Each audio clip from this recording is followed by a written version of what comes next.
Melissa Carter has finally found stability.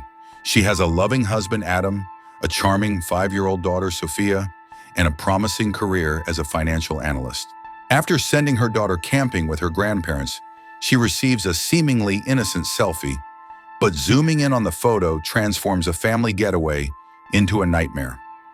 In the background is the face of her ex-husband, Derek, a violent abuser who served 5 years in prison and has now returned with a single purpose: to take the daughter he never knew.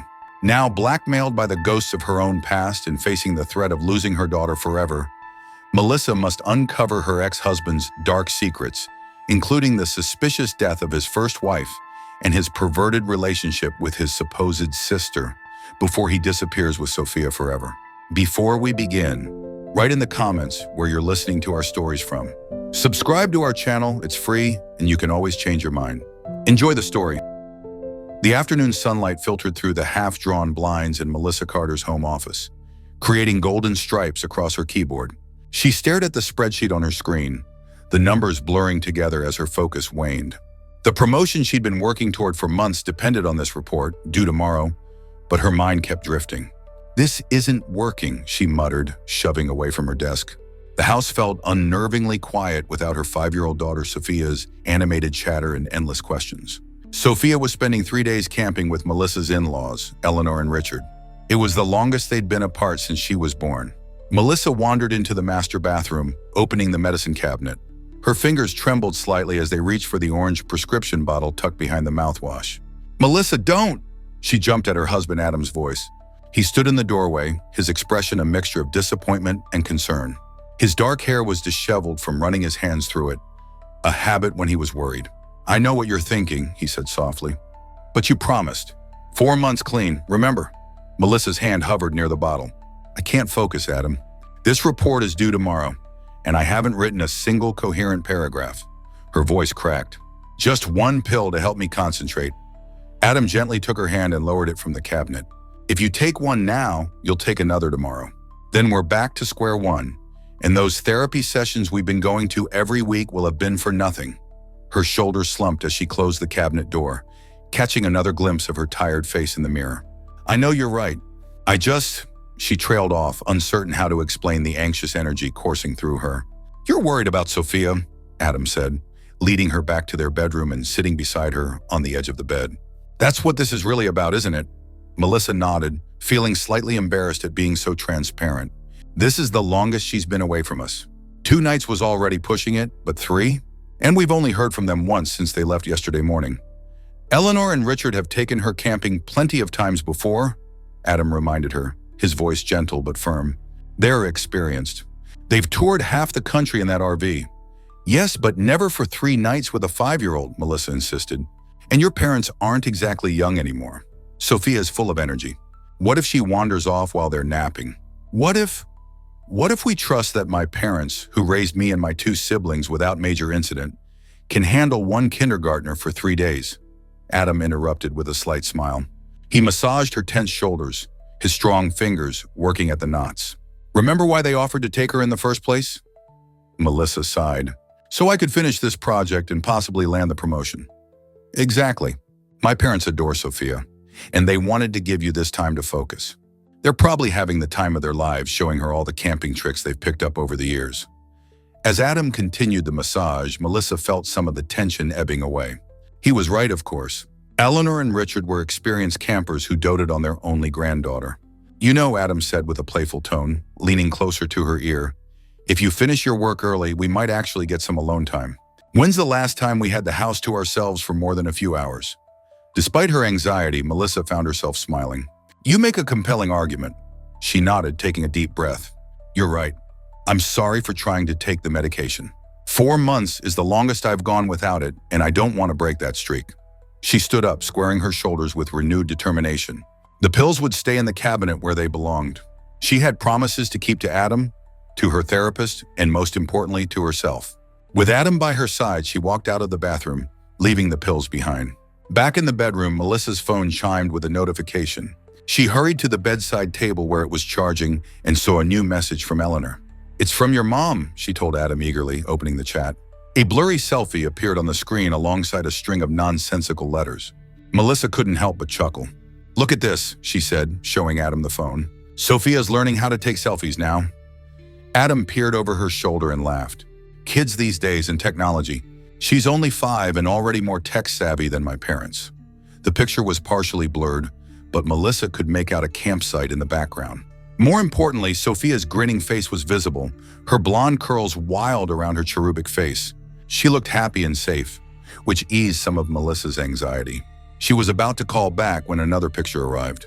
This one was clearer, Sofia with her tongue out in classic 5-year-old fashion. In the background, Melissa could see the RV and Eleanor and Richard sitting around a campfire. But there was someone else there too, a man Melissa didn't recognize. No, that wasn't quite right. There was something eerily familiar about him. Melissa frowned and zoomed in on the man's face. Her heart began to pound as recognition dawned. "Adam," she called, her voice tight. "Come look at this." Adam, who had returned to the living room to read news on his tablet, called back, "What is it?" "Just come here, please." When Adam returned, Melissa thrust the phone into his hands. "Do you see what I see?" Adam squinted at the screen, pinching and zooming to get a better look at the man. "Looks like some random camper to me. Probably another family they met at the site." "No," Melissa insisted, taking the phone back and zooming in again. "Look more carefully." "That's Derek." "Derek?" Adam's tone was skeptical. "I don't think so, Melissa. Derek was always clean-cut, and his hair was darker. This guy has light brown hair and a beard." But Melissa was certain. Despite the changes in his appearance, the hair, the fuller beard, she recognized the shape of his eyes, the set of his jaw. This was definitely Derek. She checked the calendar on her phone. "It's been 5 years," she murmured, more to herself than to Adam. 5 years since he went to prison for domestic violence and drugs. Adam's expression softened. He knew Melissa's history with Derek, the abuse she'd suffered when she was pregnant with Sofia, the night Derek had nearly choked her to death before the police arrived. "If that really is Derek," Melissa continued, her voice trembling, "then he must have been released. But why didn't anyone inform me? I should have been notified." Panic rising in her chest, Melissa tried calling Eleanor, but there was no answer. She tried Richard next, with the same result. "Let's go," she said to Adam, already grabbing her purse. Adam hesitated. "Melissa, are you sure?" "Let's go," she repeated, her voice rising with urgency. "If Derek is there with Sofia, we need to get to them right now." Adam nodded, finally sensing the gravity of the situation. He rushed downstairs to start the car, while Melissa grabbed a few necessities. Before following him, however, Melissa ducked back into the bathroom. She opened the cabinet again and stared at the medication. After a minute of internal struggle, she grabbed the entire bottle and shoved it into her purse. "Melissa, let's go," Adam called from downstairs. As she slid into the passenger seat, she felt the weight of the pill bottle in her purse like a guilty secret. Her daughter was with a monster, and she needed every ounce of focus to save her, no matter the cost. "Pinewood Campground is about an hour away," Adam said as they pulled out of the driveway. "Try calling Eleanor and Richard again while I drive." Melissa nodded, clutching her phone tightly. She was trying not to imagine the worst. But if Derek was really at the campsite with her daughter, nothing good could come of it. The road stretched before them, each mile seeming longer than the last. Melissa tried Eleanor's phone again, her anxiety mounting as it went straight to voicemail. She left a message, trying to keep her voice calm. "Eleanor, it's Melissa. Please call me back as soon as you get this. It's urgent." She tried Richard next with the same result. "I still don't understand how Derek could be there," Adam said as they sped down the highway. "Do my parents know him? Have they ever met him?" Melissa shook her head, keeping her eyes on the road. "I don't think so. They're away in their RV so often, they're not really up to date with what's happening around town." She paused. "Maybe it's just someone who looks like him." But deep down, she knew better. That was Derek in the photo. As they continued driving in anxious silence, Melissa's thoughts drifted back to the night Derek was arrested. She had been 8 months pregnant, her belly enormous and tender. The memory of his hands around her throat, squeezing as his face contorted with rage, was something she'd tried for years to forget. If the neighbors hadn't called the police— "Look," Adam said suddenly, pulling Melissa from her dark memories. "Police cars." "Oh God," she whispered, clutching the dashboard as Adam accelerated even more, his knuckles whitening on the steering wheel. They parked hastily and rushed toward the cluster of police officers and park rangers gathered near the center of the campground. The parking area was now buzzing with activity. Another police car had joined the others, and Melissa could see uniformed officers talking to various campers. Her eyes frantically scanned the area for Eleanor and Richard's RV. It wasn't hard to spot Eleanor and Richard. They were seated at a picnic table, speaking to a detective who was taking notes. Richard had an ice pack pressed against his temple, and Eleanor looked pale and shaken. There, Adam pointed to the familiar beige and green vehicle parked near a cluster of pine trees. And there's my dad. As they approached, Melissa overheard Richard describing what had happened. He introduced himself as David, Richard was saying, his voice trembling slightly. Seemed like a decent fellow. Very kind to us, and especially to Sofia. Last night, we even had a barbecue together. He came with a woman named Nina, Eleanor added. His sister, I think. Elegant woman, but friendly too. They were both so good with children. During the BBQ last night, Richard continued, he told Sofia all sorts of children's stories and was a great cook. Made the meat so tender that Sofia, who usually isn't fond of meat, finished her entire dinner. We thought they were good people. The detective nodded, still taking notes. And what happened this morning? Richard lowered the ice pack, revealing a nasty bruise. After breakfast, they said they were leaving soon. Sofia was upset and asked to play with them one more time. They promised not to go far. Said they were just going to pick leaves and flowers like they had yesterday. I was cleaning inside the RV, arranging Sofia's things. Eleanor took over, her voice quavering. Yeah, I was reading outside, Richard continued. I didn't realize. I was so engrossed in my book, I didn't see them getting her into their vehicle. By the time I heard the engine start and looked up, they were already pulling away. I ran after them, he said, touching his bruised face gingerly. Got to the driver's side before they could leave the campground. David, if that's even his real name, got out and hit me multiple times. I couldn't stop him. Eleanor reached over to take her husband's hand. I called the police immediately, but they've been gone for more than an hour now. Detective Rollins spoke up. Child abductors typically try to put as much distance as possible between themselves and the abduction site. We've put out an alert for the vehicle, but without a license plate number, it's challenging. Do you have any photos of this David person? Adam asked. Eleanor shook her head sadly. We don't really take many pictures when we're camping. It's not our habit. The selfie, Melissa gasped. Sofia sent us a selfie from your phone, Eleanor. The man was in the background. She fumbled with her phone, pulling up the clearer of the two photos Sofia had sent, and handed it to Detective Rollins. I think it might be my ex-husband, Derek Wells. The detective studied the photo carefully.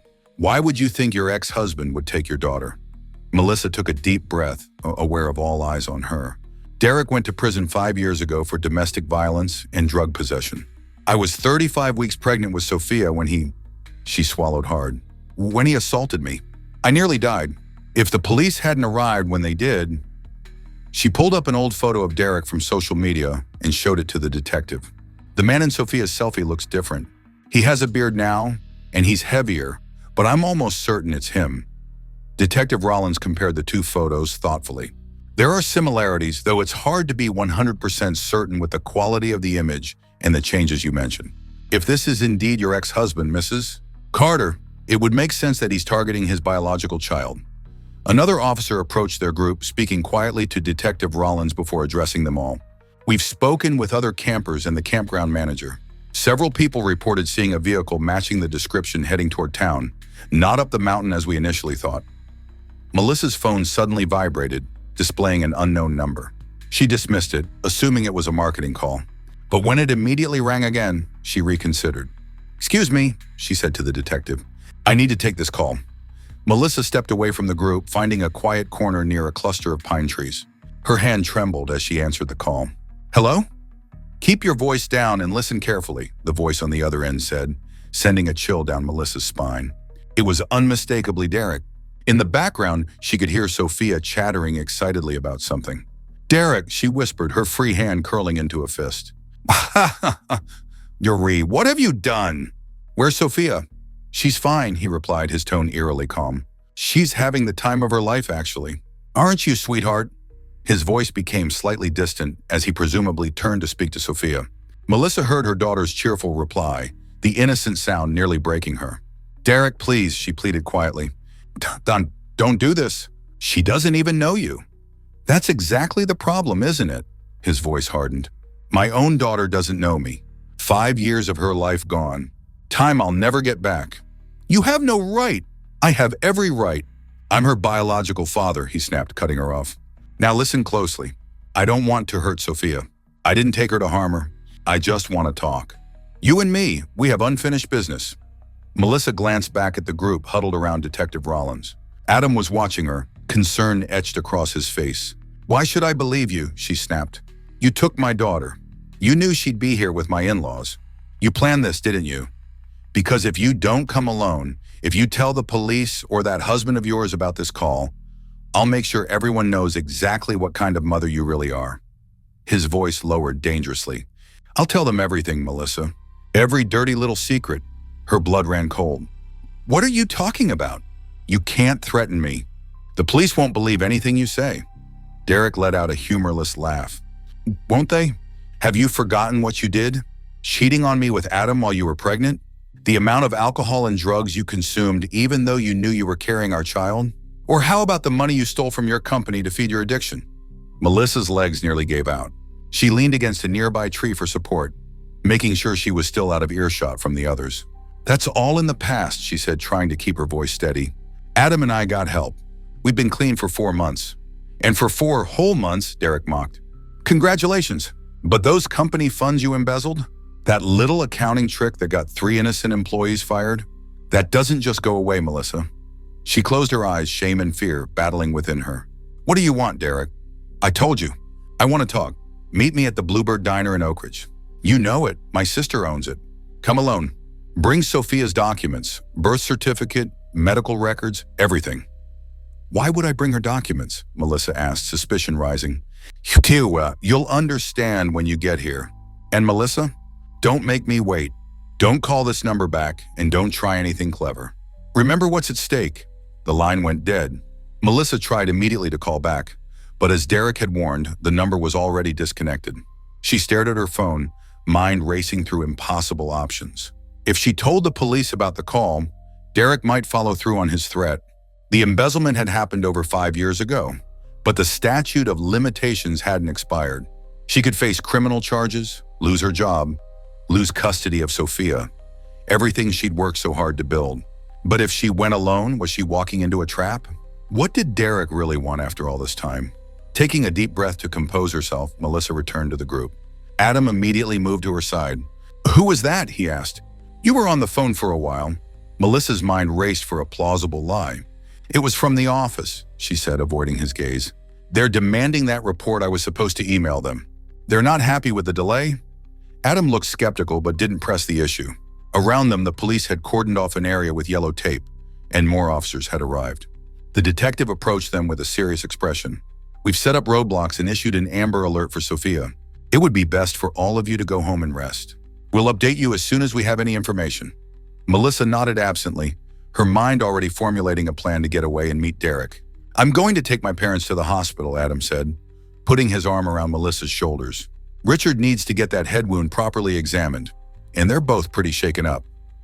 Eleanor and Richard were already being led to an ambulance, the older man still clutching the ice pack to his head. I need to take their RV back, Adam continued. What about you? Melissa saw her opportunity. I think I'll go home, she said. I need to finish that work project. Adam looked at her incredulously. Now? In the middle of all this? Did you tell your office what happened? It's just a small business thing I need to deal with, Melissa insisted. I'll catch up with you at the hospital in a few hours.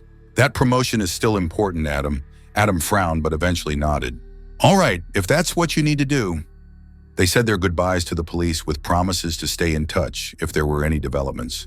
Melissa watched as the ambulance departed with Eleanor and Richard, Adam following behind in their RV. Once alone in her car, the facade Melissa had been maintaining crumbled. She gripped the steering wheel tightly, her body trembling as panic and anxiety overtook her. Tears streamed down her face as she pounded the steering wheel in frustration. Why is this happening? She sobbed to the empty car. Why now? Her gaze fell on her purse sitting on the passenger seat. The bottle of pills she'd taken from home seemed to call to her, promising instant relief from the overwhelming stress. With shaking hands, Melissa reached for the purse and withdrew the bottle. She twisted off the cap and shook a tablet into her palm, staring at it with a mixture of longing and self-loathing. She remembered her promise to Adam, the 4 months of sobriety they'd fought so hard to maintain. But this was different, wasn't it? This was an emergency. She needed to be clear-headed to save Sofia, and her anxiety was making that impossible. Rationalizing her decision, Melissa broke the tablet in half. A smaller dose wouldn't be as dangerous, she told herself. It would just take the edge off, help her focus without compromising her driving ability. She swallowed the half pill dry, waiting for the familiar calming effect to wash over her. After a few minutes, she felt her racing heart slow and her mind clear. The panic receded, replaced by a determined focus.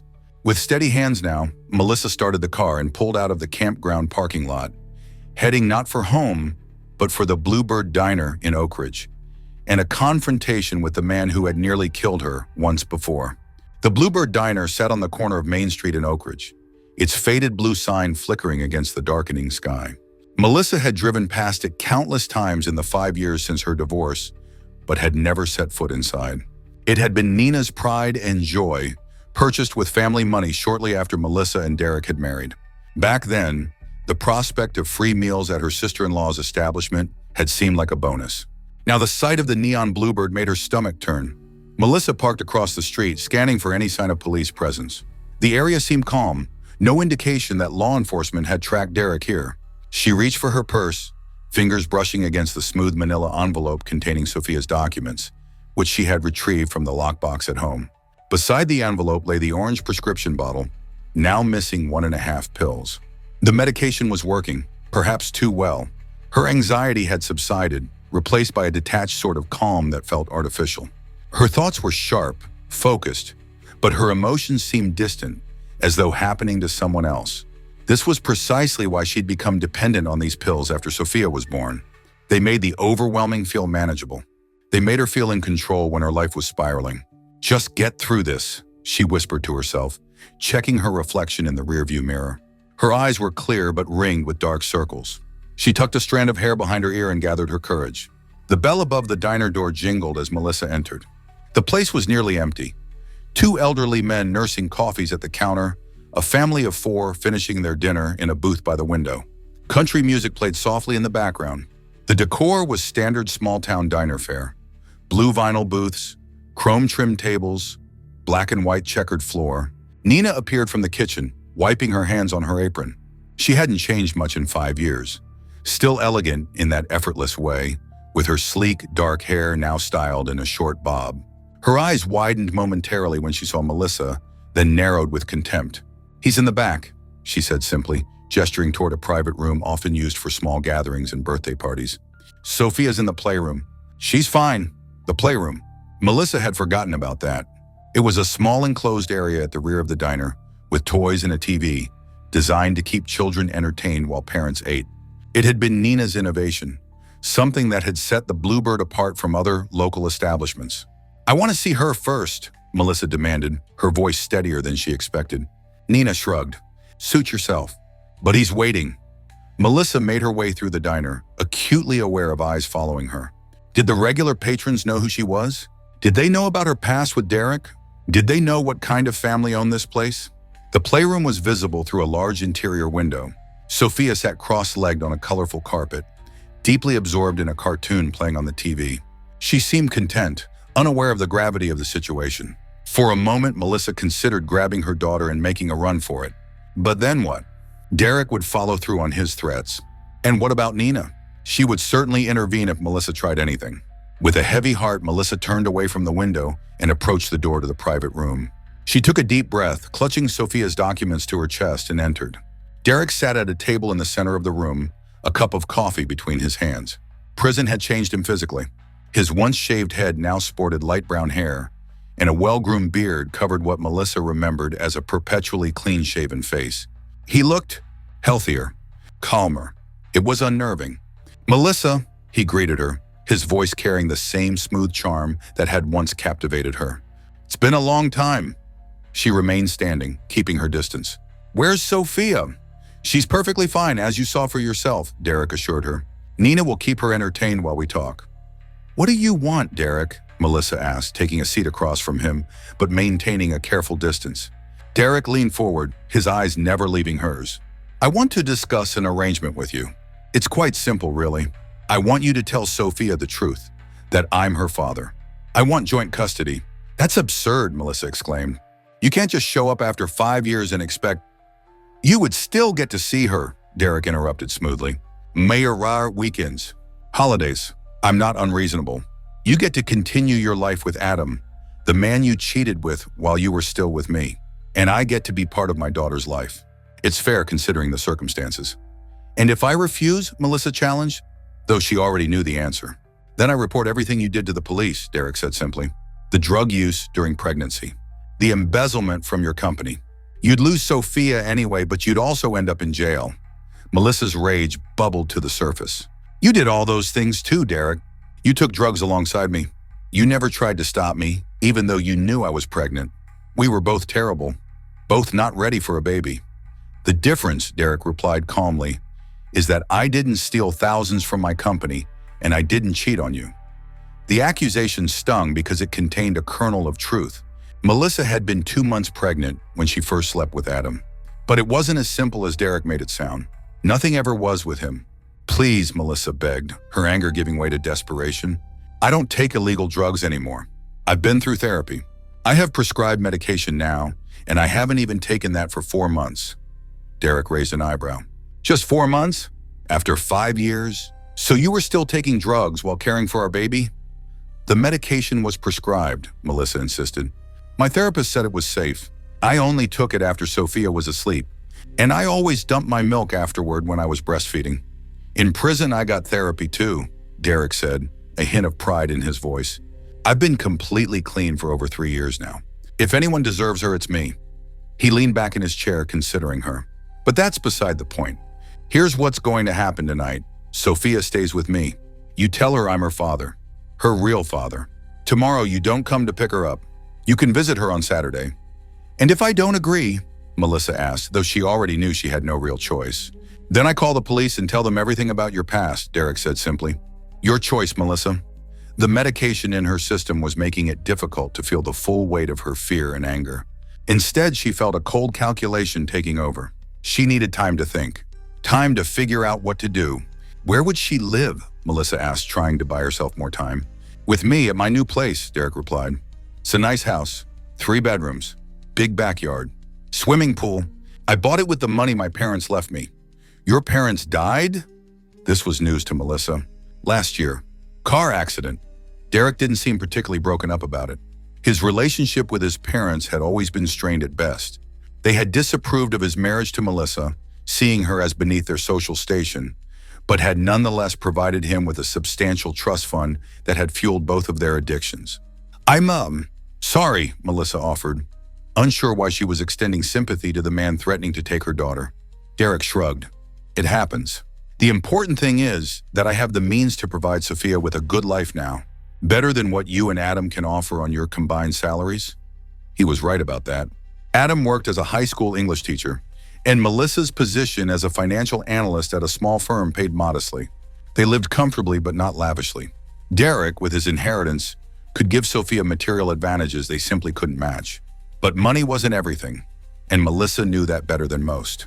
Her own childhood had been financially secure, but emotionally barren, with parents more interested in social climbing than in nurturing their only daughter.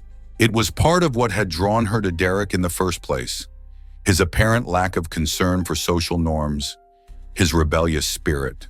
I haven't taken those pills out of the cabinet for months. The lie came easily to her lips, even as she felt the effects of the medication coursing through her system. Sofia's happy, Derek. She's well-adjusted. She loves Adam. Why can't you just let us be? Derek's expression hardened, revealing a glimpse of the man Melissa remembered, the one whose charm could morph into menace in an instant. Because she's mine, he said, his voice low and intense. Because for 5 years, I've had nothing but a few photos Nina showed me when she visited. Because I want to know my daughter, Melissa. Is that really so hard to understand? For a brief moment, Melissa saw something that looked like genuine pain flash across Derek's face. It was disconcerting. In her memories, he was the villain, plain and simple. The man who had hurt her, who had nearly killed her and their unborn child. But sitting across from him now, she was reminded that people were rarely all good or all bad. But then she remembered the feel of his hands around her throat, the terror of thinking she and her baby might die. The years of subtle manipulation and control before that final, violent outburst. I need to think, Melissa said finally. There's nothing to think about, Derek countered. Either Sofia stays with me tonight or I call Detective Rollins and tell him everything, including the fact that you just drove here under the influence of prescription medication you weren't supposed to be taking." Melissa's blood ran cold. How did he know? Had he been watching her in the car? "You can have her tonight," Melissa conceded, her mind racing for a solution. "Let me talk to her. Explain things." Derek nodded, seemingly satisfied with this small victory. "I'll go get her." When he left the room, Melissa's composed facade crumbled. Her hands trembled as she reached for her phone, considering her options. She could call Adam, but what would she tell him? The truth? That she had broken her sobriety and was now planning to hand her daughter over to her abusive ex-husband? She could call the police, but Derek's threat loomed large. The embezzlement she had committed all those years ago had been significant. Nearly $18,000 siphoned from company accounts to fund her and Derek's shared addiction. 3 employees had been fired when the financial discrepancies were discovered. She had manipulated records, falsified signatures. The statute of limitations for grand theft in their state was 7 years. She was still vulnerable. The door swung open and Sofia bounded in, her blonde curls bouncing, her face lighting up at the sight of her mother. "Mommy," she exclaimed, rushing into Melissa's arms. "Mr. David said you're here to tell me something important. Are we going home now?" Melissa held her daughter close, breathing in the familiar scent of her strawberry shampoo. How could she explain this situation to a 5-year-old? How could she make Sofia understand? Derek re-entered the room, closing the door behind him. He stood at a distance, arms crossed, watching the reunion with an inscrutable expression. "Sofia, sweetie," Melissa began, her voice trembling slightly. "I need to tell you something important. This man isn't really Mr. David. His name is Derek, and he's your father." Sofia's brow furrowed in confusion. "But Daddy Adam is my daddy." "Yes, Adam is your daddy too," Melissa explained, struggling to find the right words. "But Derek is your birth daddy. The daddy from when you were a tiny baby in my tummy." Sofia processed this information with the simple logic of a 5-year-old. "So I have 2 daddies?" "Yes," Melissa confirmed, relief washing over her that Sofia wasn't upset. The little girl seemed to accept this new reality with remarkable ease. She looked up at Derek with curious eyes. "Can I go to your house? Do you have toys?" Derek smiled, kneeling down to Sofia's level. "I do have toys. And a swimming pool. Would you like to see it?" Sofia's eyes widened with excitement, but then her expression changed. "But I want Mommy to come too. I miss Mommy." Melissa's heart broke at her daughter's words. "I can't come tonight, sweetie. I have work to do, but you're going to stay at Daddy Derek's house tonight, and I'll come get you tomorrow." The lie tasted bitter in her mouth. Sofia's face fell, and she began to protest. "No, I want you to come with me." Seeing her daughter's distress, Melissa quickly amended her plan. "Okay, how about this? I'll go with you to Derek's house and then I'll leave. Would that be okay?" Sofia considered this compromise, then nodded reluctantly. "Wonderful," Derek said, standing up. He turned to Melissa, his voice low enough that Sofia couldn't hear. "Don't forget her documents. You bring those and Sofia to my house. Meet us there in 20 minutes. I'm texting you the address." Melissa nodded mutely, her heart heavy as she watched Sofia take Derek's hand willingly. She had just agreed to hand her daughter over to her abuser, and there seemed to be nothing she could do about it. As Derek and Sofia left the diner, Melissa slumped in her chair, the weight of her decision crushing her. Nina appeared in the doorway, her arms crossed. "He's not the same man who went to prison," she said, her voice softer than Melissa expected. "He's changed." "People don't change that much," Melissa replied, looking up at her former sister-in-law. Nina shrugged. "Maybe not. But he does love her. In his way." "His way almost killed me," Melissa reminded her. "That was the drugs talking," Nina insisted. "You of all people should understand that." The accusation stung because it contained a grain of truth. Addiction had made monsters of them both. But there had been something in Derek that predated the drugs, a coldness, a capacity for cruelty that the substances had merely unleashed rather than created. "How long have you two been planning this?" Melissa asked, rising from her chair. "Since he got out last month," Nina admitted. "We knew the grandparents would bring her camping eventually. They do it every year around this time. It was just a matter of waiting." The calculation of it all made Melissa's skin crawl. They had been watching her family, studying their patterns, waiting for the perfect opportunity. "You realize this is kidnapping, right?" Melissa said. Nina's eyes hardened. "It's a father wanting to see his own child. A child you've kept from him for 5 years. He was in prison.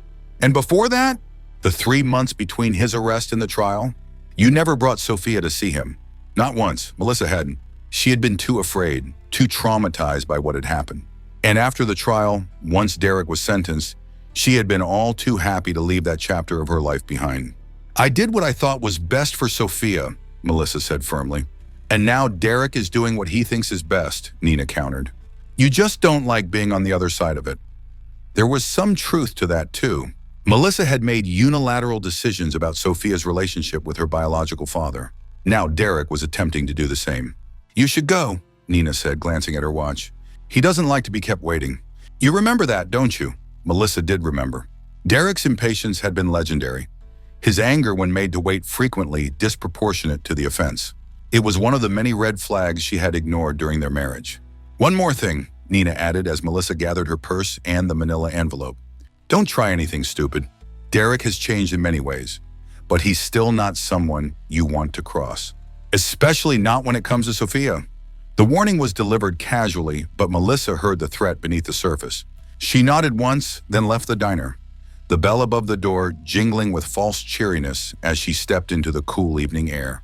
In her car, Melissa sat for a long moment, forehead pressed against the steering wheel. The effects of the medication were beginning to wane, reality seeping back in around the edges. She had just agreed to deliver her daughter to her abuser. What kind of mother did that make her? But what choice did she have? If Derek followed through on his threats, she could lose Sofia anyway, plus face criminal charges. At least this way, she could buy herself some time to figure out a plan. Melissa's phone buzzed with a text message from an unknown number. The address Derek had promised. She plugged it into her GPS. It was on the outskirts of town, a 15-minute drive. A neighborhood she knew to be affluent, with large homes set back from the street on spacious lots. As she started the car, another text came through.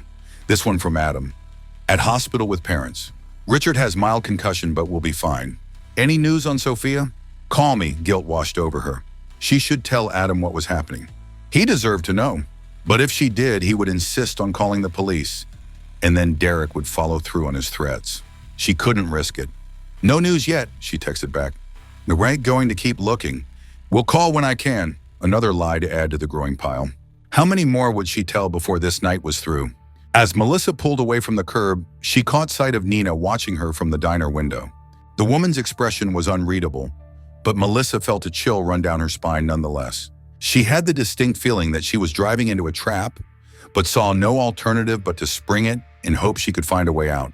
The road stretched before her, dark and uncertain, much like the path she now found herself on. Her daughter's safety hung in the balance, along with her own freedom. One wrong move could cost her everything. With trembling fingers, Melissa reached into her purse and withdrew the pill bottle once more. One more half pill wouldn't hurt, she reasoned. She needed to be sharp, focused for whatever awaited her at Derek's house. As she swallowed the medication dry, a part of her recognized the familiar pattern of justification, of rationalization. But she pushed the thought aside. This wasn't about addiction, she told herself. This was about survival. The night was just beginning, and Melissa had a sinking feeling that it would get much worse before it got better. If it got better at all. Derek's new home was impressive, a sprawling 2-story colonial with pristine white columns and perfectly manicured landscaping. Floodlights illuminated the facade, making it seem to glow against the darkening sky.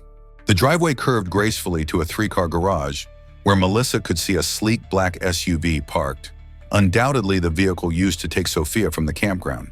She pulled up behind it, cutting the engine but remaining in her car for a moment. The half pill she'd taken was beginning to work, steadying her nerves, sharpening her focus. She needed to be clear-headed for whatever came next. She needed to find a way out of this impossible situation. Melissa gathered Sofia's documents from the passenger seat and stepped out of the car. The night air was cool against her skin, carrying the scent of freshly cut grass and distant rain. Thunder rumbled faintly on the horizon, a storm approaching, as if the universe itself was setting the stage for confrontation. Before she could reach the front door, it swung open. Derek stood in the entryway, backlit by the warm glow of the interior. You made it, he said, as if she were simply a dinner guest running late. Come in. Sofia's exploring her new room. Her new room. The casual way he said it sent a chill through Melissa. He really did intend for this arrangement to be permanent. The interior of the house was as impressive as the exterior. High ceilings, hardwood floors, tasteful furnishings that suggested the touch of an interior designer. It was nothing like the modest apartment she and Derek had shared during their marriage, where empty liquor bottles and drug paraphernalia had often littered the coffee table. "This way," Derek said, leading her through a spacious living room toward a hallway. "Sofia's upstairs, but I want to show you something first." Alarm bells rang in Melissa's mind. "I want to see my daughter first." "You will," Derek assured her, his tone deceptively gentle. "But there's something you need to understand before we proceed." He opened a door off the hallway, revealing a home office. A desk dominated the space with a computer setup that looked unnecessarily complex for ordinary use. The walls were lined with filing cabinets, and a large whiteboard covered in notes and diagrams hung on one wall. "What is all this?" Melissa asked, remaining in the doorway, unwilling to step fully into what felt like Derek's inner sanctum. "Insurance," Derek replied, moving to the desk and retrieving a manila envelope similar to the one Melissa still clutched. "Over the past month, I've been gathering evidence. Against you, against Adam, against anyone who might try to keep me from my daughter." He opened the envelope and withdrew a stack of photographs, spreading them across the desk. Melissa reluctantly approached to look. Her blood ran cold as she recognized herself in the images. Entering her therapist's office, picking up Sofia from school, leaving her workplace. In some, she was with Adam, in others, alone. All clearly taken with a telephoto lens from a distance. "You've been stalking me," she said, her voice barely above a whisper. "I prefer to call it research," Derek countered. "I needed to understand your routines, your habits. I needed to know if you were still the same Melissa I knew 5 years ago." "And am I?" The question escaped her lips before she could stop it. Derek studied her for a moment, his expression unreadable. "In some ways, yes. In others, no. You've built a life without me, which I expected. You've stayed off the hard drugs, which is commendable. But you're still dependent on those pills, aren't you? Even tonight, after you promised your husband you wouldn't take them." Melissa's hand instinctively went to her purse, where the prescription bottle sat like a guilty secret. "How?" "I was watching you in the car outside the diner," Derek confirmed her earlier suspicion. "Old habits die hard, don't they? You always did prefer chemical courage when things got tough." The accusation stung precisely because it contained a kernel of truth. Melissa had first turned to pills during college to cope with exam stress, then gradually increased her usage as life's pressures mounted. By the time she met Derek, prescription medication was her daily companion. Derek's introduction to harder drugs had simply accelerated a journey she was already on. "That's not fair," she protested weakly. "I'm prescribed this medication for anxiety. It's legal." "Is it legal to drive under the influence?" Derek challenged. "Is it legal to take more than the prescribed dosage? Because I'm betting you've done both tonight." Melissa couldn't argue. She had. "But that's not all I've been gathering," Derek continued, opening a drawer and retrieving a USB drive. "I've also been building a case about the embezzlement, tracking down former co-workers who were fired, finding electronic records that were never properly deleted, creating a timeline that any prosecutor would find compelling." "Why are you doing this?" Melissa asked, though she already knew the answer.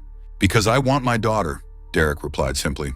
"And I'm willing to do whatever it takes to get her, including destroying you, if necessary." The coldness in his voice reminded Melissa of the man she had fled 5 years ago. Calculating, ruthless when he wanted something. Prison might have cleaned him up physically, but it hadn't changed his fundamental nature. "Now," Derek said, returning the photos and the USB drive to the envelope, "let's talk about the arrangement. I propose joint custody to start. Sofia lives with me during the week, with you on weekends. That gives me time to bond with her, to become a real father, not just a biological one. And if I refuse," Derek's smile didn't reach his eyes, "then I take everything to the police, to Child Protective Services, to your employer. I destroy your life. And when the dust settles, I'll be the only parent Sofia has left." The threat hung in the air between them, heavy and suffocating. Melissa felt her chest tighten, her breathing shallow. The medication was supposed to prevent panic attacks, but even its chemical influence couldn't fully suppress the terror rising within her. "I want to see Sofia," she managed, needing to buy time to think. Derek nodded, seemingly satisfied that his message had been received. "Of course. She's upstairs, second door on the right. I'll give you a few minutes alone with her while I make some coffee." As Derek left the office, Melissa leaned against the desk, her legs suddenly weak. Her mind raced, seeking a solution, an escape, anything that might get her and Sofia out of this nightmare. She glanced at the computer on the desk, wondering what other evidence Derek might have stored there. If she could somehow access it, delete the files, But no, he undoubtedly had backups. Derek had always been meticulous, even in the depths of addiction. It was one of the traits that had made him so successful in his corporate job before drugs had derailed his career. Melissa made her way upstairs, her footsteps heavy on the carpeted steps. The second door on the right was slightly ajar, a strip of pink light spilling into the hallway. She pushed it open to find a child's dream bedroom. Walls painted a soft rose color, a canopy bed with fairy lights woven through the fabric, shelves filled with toys and books, many still in their packaging. A small table in the corner held art supplies, and a play kitchen occupied another corner. Sofia sat cross-legged on the plush rug, arranging a set of wooden blocks into a tower. She looked up when the door opened, her face brightening at the sight of her mother. "Up, Mommy! Look at my new room. It has so many toys!" Melissa forced a smile, kneeling beside her daughter. "It's very nice, oh sweetheart. Are you okay? Did Derek? Did your dad say anything else to you?" Sofia shook her head, returning her attention to the blocks. "He just showed me all the stuff. He said I can go swimming tomorrow if it's not too cold." Relief washed over Melissa.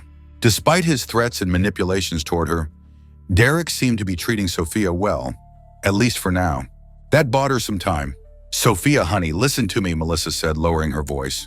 "Mommy needs to go soon, but I want you to know that I love you very, very much, and I'm going to come back for you, okay?" Sofia looked up, her brow furrowing slightly. "You're not staying?" "Not tonight, sweetie. I have to do some work, but I'll see you tomorrow." Another lie, but one she hoped would become truth once she figured out what to do. "Promise?" Sofia held out her pinky finger, her expression suddenly serious. Melissa linked her pinky with her daughter's, swallowing past the lump in her throat. "Promise." She pulled Sofia into a tight hug, breathing in the scent of her hair, trying to memorize the feel of her small body against her own. "Be good, okay? And if you need anything, if you get scared, you tell your dad to call me." Sofia nodded against her shoulder, then pulled back, her attention already shifting to a dollhouse in the corner. "Can I take Mr. Whiskers to bed tonight?" she asked, referring to the stuffed cat she usually slept with. "Of course," Melissa assured her, realizing suddenly that she didn't have any of Sofia's things with her. "I'll bring him when I come back." "It's okay. Look," Sofia pointed to the bed, where an identical stuffed cat lay against the pillows. "He got me a new one." Melissa's stomach turned. How long had Derek been planning this? How many details had he prepared for? That's nice of him," she managed. Footsteps in the hallway announced Derek's return. He appeared in the doorway, 2 mugs of coffee in hand. "How's the room, princess?" he asked Sofia, his voice taking on a gentleness Melissa had rarely heard from him. "It's awesome!" Sofia exclaimed, abandoning the blocks to show him the dollhouse. "Look, it has tiny furniture and everything." Derek set the mugs on a dresser and knelt beside Sofia, his expression softening as he examined the miniature furniture. "It sure does. And look, there's a tiny kitchen just like the big one downstairs. Maybe tomorrow you can help me make breakfast in the real kitchen, and then we can play with this one." Sofia nodded enthusiastically. "Can we make pancakes? Mommy makes pancakes on Saturdays." "Absolutely," Derek agreed, casting a sideways glance at Melissa. "We can start our own Saturday traditions." The implication was clear. I'm replacing you. Piece by piece, memory by memory. "Sofia, sweetie," Derek said, "why don't you play for a bit while Mommy and I talk downstairs? Then it's going to be bedtime." "But I'm not tired," Sofia protested, though a yawn immediately betrayed her. "It's been a big day," Derek said with surprising patience. "And tomorrow will be even bigger. You need your rest." Melissa marveled at this version of Derek. In their marriage, he had shown little interest in children, had even initially suggested terminating the pregnancy when Melissa discovered she was expecting. Now he was playing the role of doting father with uncomfortable ease. "Okay," Sofia agreed reluctantly, "but can you read me a story before bed?" "Of course," Derek promised. "Now Mommy and I need to talk about grown-up things. I'll be back to check on you soon."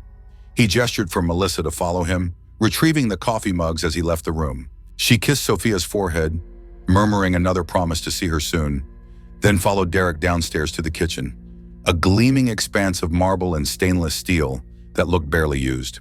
"She seems to be adjusting well," Derek observed, sliding one of the mugs across the island toward Melissa. She ignored the coffee. "This isn't going to work, Derek. You can't just insert yourself into her life after 5 years of absence and expect everything to be fine. Why not? You inserted Adam into her life when she was barely born. She calls him daddy without hesitation.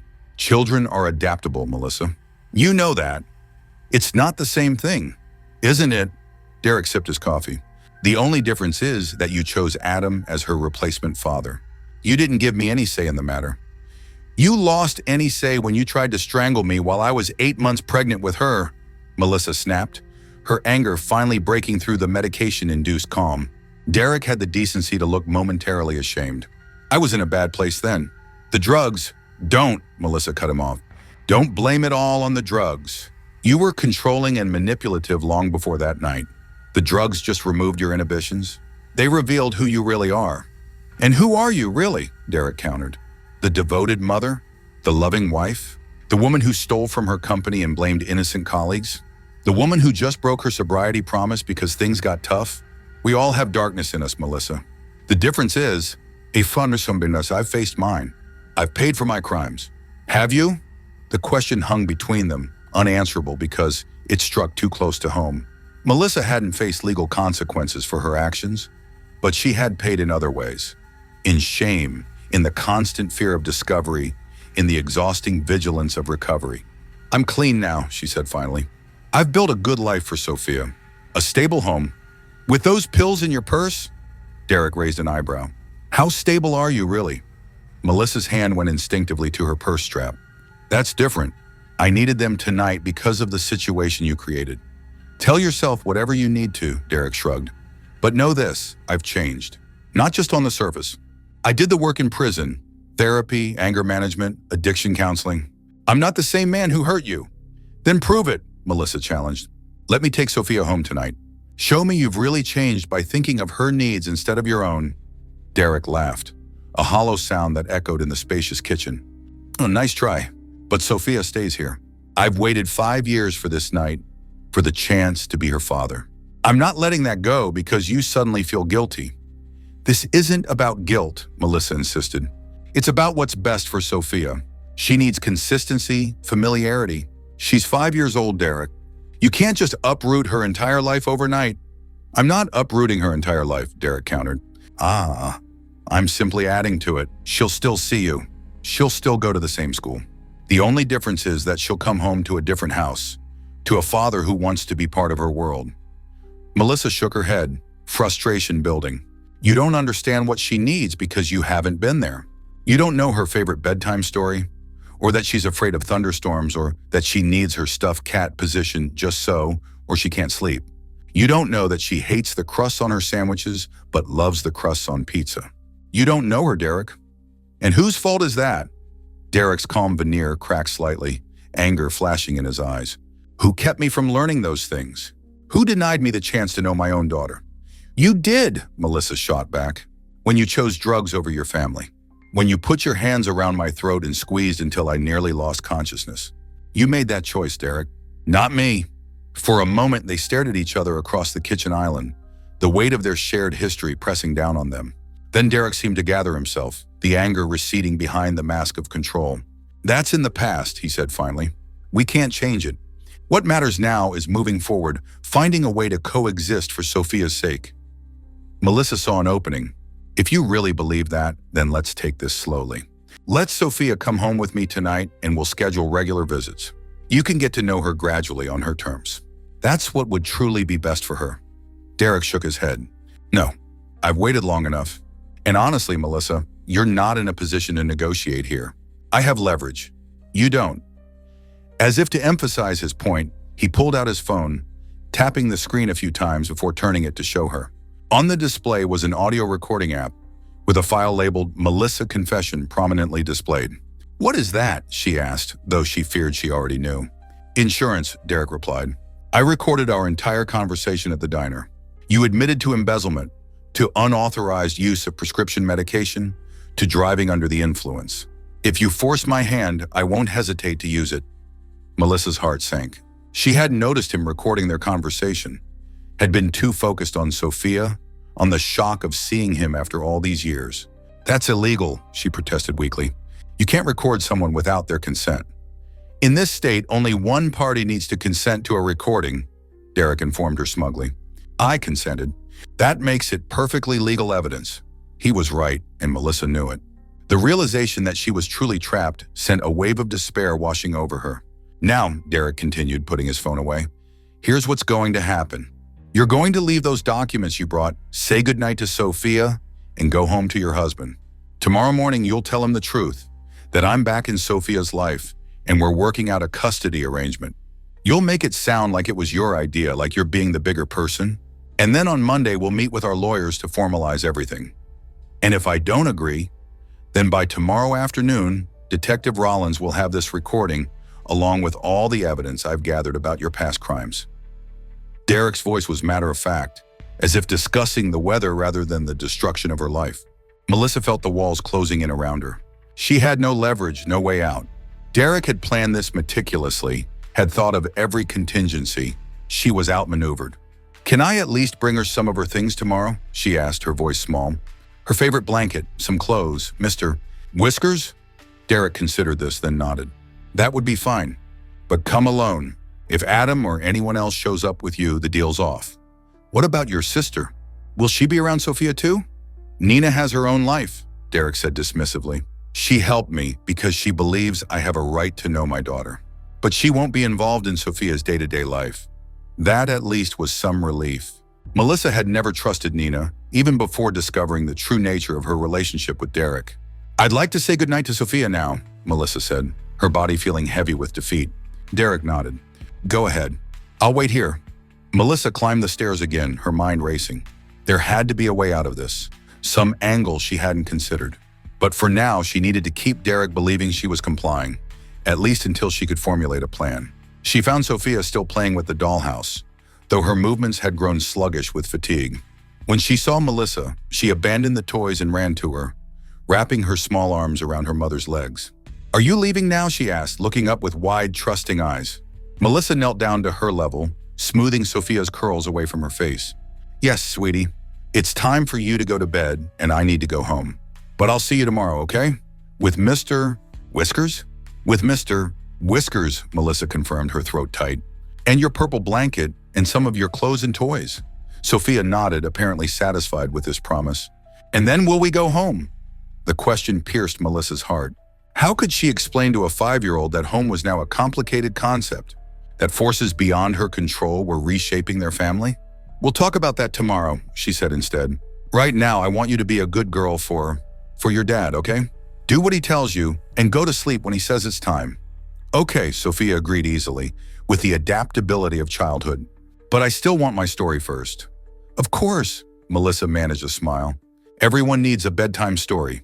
She hugged Sofia tightly, trying to memorize the feel of her, the smell of her hair, the weight of her small body against her own. I love you so much, Sofia. More than anything in the whole wide world. I love you too, Mommy, Sofia replied, her voice muffled against Melissa's shoulder. To the moon and back. It was their nightly ritual, these declarations of love. Hearing the familiar words in this unfamiliar setting made Melissa's eyes fill with tears. To the stars and beyond, she whispered, completing the ritual. With one final kiss to Sofia's forehead, Melissa stood to leave. At the doorway, she turned back for one last look. Sofia had returned to the dollhouse, moving the tiny furniture with careful concentration, already adapting to her new surroundings. Children were resilient. It was both their greatest strength and, in this moment, Melissa's greatest fear. How quickly would Sofia adjust to life with Derek? How soon before she stopped missing her mother, her home, the life they had built together? Downstairs, Derek was waiting by the front door, Sofia's documents in hand. I took the liberty of reviewing these while you said goodnight, he said. Everything seems to be in order. Melissa didn't respond, too focused on controlling her emotions to trust her voice. I'll expect you tomorrow morning around 10, Derek continued. Bring her things as we discussed. And Melissa? His voice took on a warning tone. Don't do anything stupid. Remember what's at stake. She nodded mutely, unable to look him in the eye. As she stepped past him onto the porch, Derek caught her arm, his grip firm but not painful. For what it's worth, he said, his voice softer now, I am sorry for what happened 5 years ago. I was not the man I should have been, but I'm trying to be better now. For Sofia's sake, if not for my own. Melissa finally met his gaze. There was something in his eyes that might have been sincerity, or might have been an excellent facsimile of it. After all their years together, after everything they had been through, she could no longer tell the difference. "Good night, Derek," she said simply, pulling her arm from his grasp. He let her go, watching as she walked to her car. Only when she had pulled out of the driveway did he close the door, the soft thud echoing with finality in the night air. Melissa drove aimlessly for several minutes, her vision blurred with tears she refused to let fall. She couldn't go home, couldn't face Adam, couldn't tell him that she had left their daughter with her abusive ex-husband. Not yet. Not until she had a plan. Eventually, she found herself parked outside a 24-hour pharmacy, staring at the glowing sign as if it might offer guidance. The orange prescription bottle in her purse seemed to burn a hole in her consciousness. It would be so easy to go in, to get the prescription refilled, to lose herself in the numbing embrace of medication. But that was the old Melissa, the one who ran from problems instead of facing them. And running was what had gotten her into this mess in the first place. With sudden resolve, she grabbed the pill bottle from her purse and stepped out of the car. Inside the pharmacy, she approached the counter, ignoring the curious look from the night pharmacist. "I need to dispose of these properly," she said, placing the bottle on the counter. "I don't want them anymore." The pharmacist nodded, taking the bottle without comment. It was a small victory perhaps, but it felt significant. For the first time in years, Melissa was choosing to face her demons clear-headed, without chemical assistance. Back in her car, she took out her phone and stared at the screen for a long moment. Then, with trembling fingers, she dialed a number she had hoped never to use again. It rang 3 times before a groggy voice answered. "Dr. Lambert speaking." "Dr. Lambert, it's Melissa Carter," she said, her voice steadier than she expected. "I know it's late, but I need your help. It's about Derek. He's back, and he's taken Sofia." There was a pause, then the sound of movement, as if the person on the other end was sitting up, becoming more alert. "Where are you now, Dr. Lambert asked, all traces of sleep gone from her voice. "In my car outside the Walgreens on Elm Street." "Stay there. I'm coming to you." "And Melissa?" "Don't call anyone else. Not the police, not Adam. Not yet. We need to be strategic about this." "Okay," Melissa agreed, relief washing over her at finally sharing her burden. "I'll wait." As she ended the call, a distant rumble of thunder reminded her of the approaching storm. Fitting, she thought, that the skies should mirror the turmoil in her life. But storms passed eventually, and with Dr. Lambert's help, perhaps she could weather this one too. For the first time since seeing Derek's face in that fateful selfie, Melissa felt a flicker of hope. It was faint, easily extinguished, but it was there, a small flame in the darkness, guiding her forward into the uncertain night. Rain had begun to fall by the time Dr. Vanessa Lambert's silver Audi pulled into the Walgreens parking lot. Melissa watched as the older woman exited her car, unfurling a black umbrella before making her way across the wet asphalt. Even at this hour, hastily dressed in jeans and a rain jacket, Dr. Lambert carried herself with the same composed authority that had made her such an effective therapist. 5 years ago, Dr. Lambert had been assigned to Melissa's case by the court after Derek's arrest. What had begun as court-mandated therapy had evolved into something deeper, a genuine therapeutic relationship that had helped Melissa rebuild her life from the ashes of addiction and abuse. Though Melissa had stopped seeing Dr.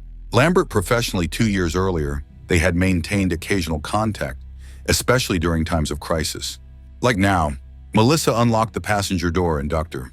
Lambert slid into the seat, shaking droplets from her umbrella before closing it. "You look terrible," she observed frankly, studying Melissa's face in the harsh fluorescent light of the parking lot. "It's been a difficult night," Melissa replied, attempting a smile that didn't reach her eyes. "Tell me everything," Lambert instructed, settling into the seat and turning to face her former patient. From the beginning, Melissa did. She recounted the camping trip, the selfie that had revealed Derek's presence, the confrontation at the diner, and finally, the impossible choice she had been forced to make at Derek's house. "He's recorded everything," she concluded, her voice hollow with defeat. "He has evidence of the embezzlement, of my addiction relapse tonight. He's threatening to take it all to the police if I don't agree to his custody demands." Dr. Lambert had listened without interruption, her expression growing increasingly grave. Now she removed her glasses, pinching the bridge of her nose, a gesture Melissa recognized from their therapy sessions when a particularly difficult topic had been broached. "And you disposed of the remaining pills?" Dr. Lambert asked, nodding toward the pharmacy. "Yes, all of them." "That's good, Melissa. That shows strength." She replaced her glasses, her gaze sharpening. "But I'm concerned about several things here. First, Derek's sudden reappearance after 5 years. Second, the elaborate nature of this plan, the surveillance, the timing, the documentation. And third, his sister's involvement. Melissa frowned. What about Nina? You said she owns the diner where you met, that she helped orchestrate this whole thing. That strikes me as unusually devoted behavior from a sister-in-law, especially one who never approved of you to begin with. Nina and Derek have always been close, Melissa said carefully. Dr. Lambert's eyes narrowed. How close exactly? Melissa hesitated, unsure how much to reveal. The truth about Derek and Nina's relationship had always been more suspected than confirmed. Whispers, innuendos, moments she had witnessed that seemed to cross the boundaries of ordinary sibling affection. I think they were involved, she admitted finally. Romantically, I mean. Before he met me, maybe during our marriage too. I found a locket once, with their picture inside. They were embracing. Not like brother and sister. Doctor. Lambert's expression didn't change, but Melissa saw her hands tighten slightly on her purse. Did you ever confront Derek about this? No, I was afraid to. By the time I found the locket, he had already become unpredictable, violent when confronted. Melissa paused, a memory surfacing. But I kept it. The locket, I don't know why. It's in my jewelry box at home. This is important, Melissa, Doctor. Lambert said, her voice taking on a new intensity. Did you ever see any inappropriate behavior between Derek and Sofia? Any reason to believe he might? No, Melissa interrupted firmly. Never. Whatever Derek's other faults, I never saw anything to suggest that. He was barely interested in her when she was born. Doctor. Lambert nodded, some of the tension leaving her shoulders. Good. That's good. She fell silent for a moment, her fingers tapping thoughtfully against her purse. Tell me about his house.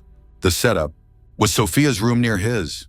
Melissa described the layout of Derek's new home. The elaborate bedroom prepared for Sofia, the office filled with evidence against her. And you say he has a swimming pool? Yes.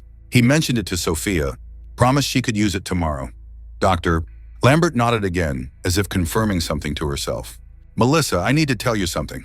Something I should have told you years ago, but couldn't for ethical and legal reasons. Melissa felt a chill that had nothing to do with the rain now pounding against the car roof. What is it? I wasn't assigned to your case randomly 5 years ago. I requested it specifically because I recognized Derek's name when it came across my desk. Doctor. Lambert's voice was measured, professional, but Melissa could hear an undercurrent of emotion. 7 years before your case, I treated another woman, Elise Madden. She was also Derek's wife. Melissa's breath caught in her throat. His wife? But he told me he'd never been married before me. He lied, Doctor. Lambert said simply.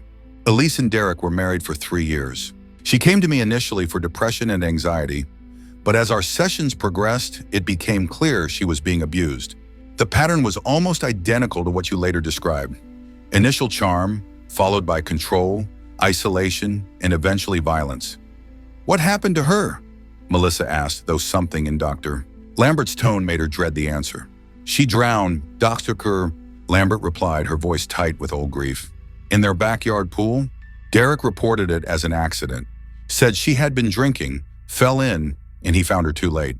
There was an investigation, but no charges were ever filed. There wasn't enough evidence to prove it wasn't accidental. But you didn't believe it was an accident, Melissa stated rather than asked. No, I didn't. Elise had told me in our last session that she had discovered something about Derek and his sister, something that horrified her.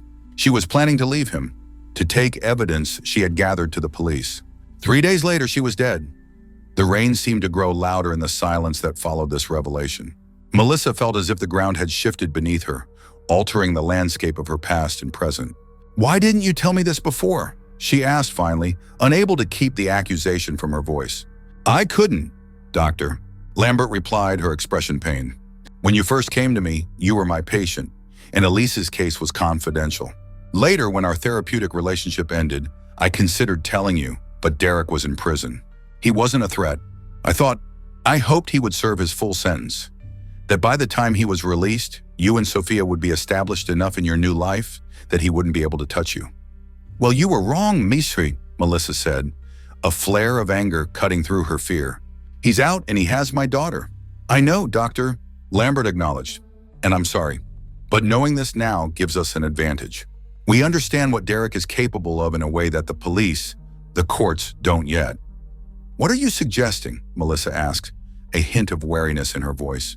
I'm suggesting that we can't play by Derek's rules. He's too calculating, too prepared. If we go to the police now, he'll follow through on his threats. You could lose Sofia in the ensuing legal battle, especially if criminal charges are filed against you. So what do we do? Doctor, Lambert met her gaze directly. We find evidence of his relationship with Nina. We prove that he lied about his first marriage. We build a case that shows he's not the reformed, loving father he's presenting himself as. And how do we do that? Melissa asked, skepticism creeping into her voice. The locket is a start, and I've kept notes from all my sessions with Elise. They're privileged, but with a court order, they could be released. Doctor, Lambert's expression grew grimmer. There's also something else. Something I've never told anyone because I couldn't prove it. What? I believe Nina was present the night Elise drowned. A neighbor reported seeing a woman matching her description leaving the house shortly before Derek called 911. The police questioned her, but she had an alibi. She was supposedly working at her diner all evening, and several employees backed her story. You think they were lying? I think they were paid to lie, or threatened. Nina's always inspired a certain loyalty in her employees. Melissa considered this new information, turning it over in her mind. Even if we could prove all this, it doesn't necessarily mean Derek would hurt Sofia. The court might still grant him some form of custody. Perhaps, Doctor, Lambert conceded, but it would cast serious doubt on his character, on his motives for suddenly wanting custody after 5 years of absence. And it would certainly justify a temporary restraining order until a full investigation could be conducted. A plan was beginning to form in Melissa's mind, tentative but growing clearer by the moment. I told Derek I would bring Sofia's things to his house tomorrow morning. He's expecting me around 10. That gives us just under 12 hours, Doctor.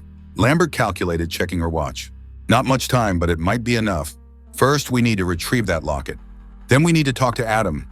He deserves to know what's happening, and we'll need his help. Adam will want to call the police immediately, Melissa warned. Then we'll have to convince him otherwise, at least for now. Doctor, Lambert's expression was resolute. This is about Sofia's safety, Melissa. We can't afford to make a wrong move.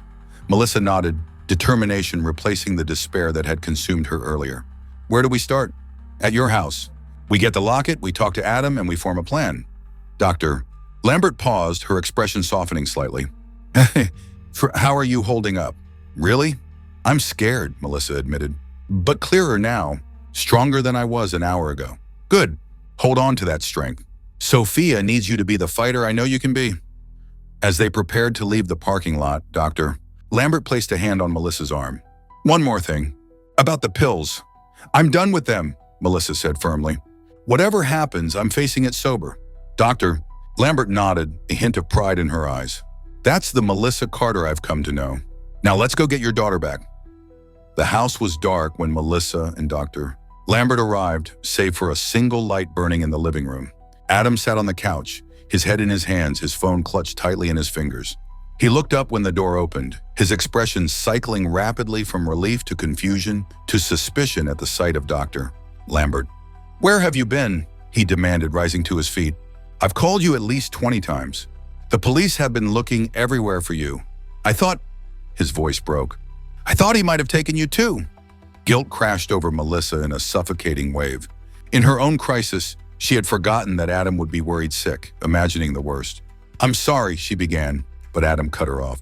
Where's Sofia? Did you find her? Why didn't you call me back? Melissa exchanged a glance with Dr. Lambert, drawing strength from the older woman's steady presence. Adam, sit down.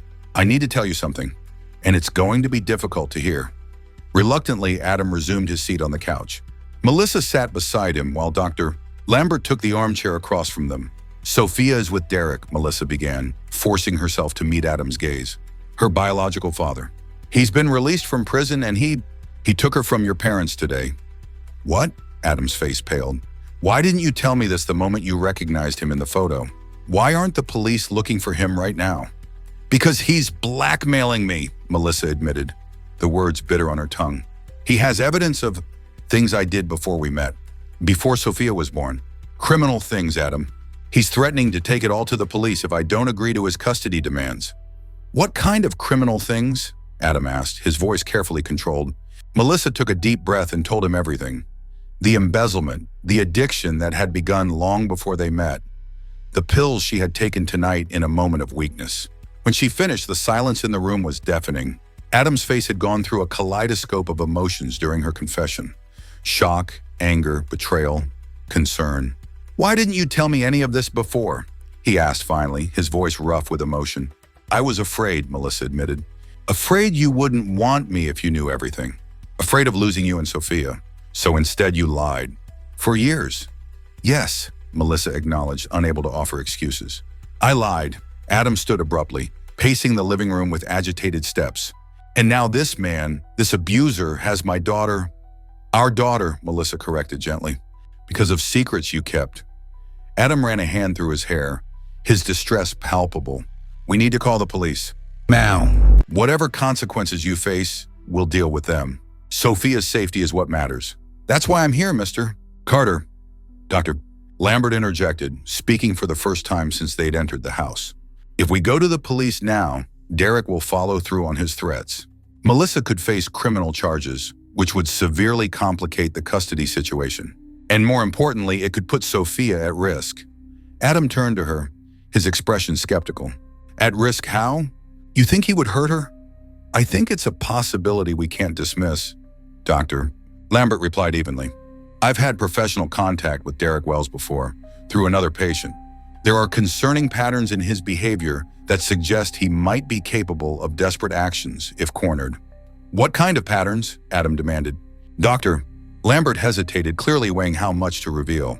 "I can't discuss specifics due to confidentiality laws, but I can tell you that Derek has a history of manipulative and potentially dangerous behavior, particularly when he feels threatened or exposed." "So what do you propose we do? Just let him keep Sofia?" "No," Melissa interrupted, her voice steadier than she expected. "We're going to get her back, but we need to be smart about it. We need to gather evidence against Derek first, evidence that will not only discredit his claims for custody, but potentially lead to his arrest." "What kind of evidence?" "I have a locket," Melissa explained. "It contains a photograph that suggests Derek and his sister Nina have an inappropriate relationship. Dr. Lambert also has information about a previous marriage Derek concealed from me and a suspicious death that was never fully investigated." Adam looked between the two women, his expression incredulous. "This sounds insane. You're talking about incest and potential murder, and you want to handle this yourselves instead of going to the police?" "Just until morning, Doctor," Lambert assured him. "I'm meeting with a judge I know at 8 a.m., Judge Harrigan. She can issue an emergency temporary restraining order based on what we already know. Once that's in place, we can involve the police without risking Sofia's immediate safety.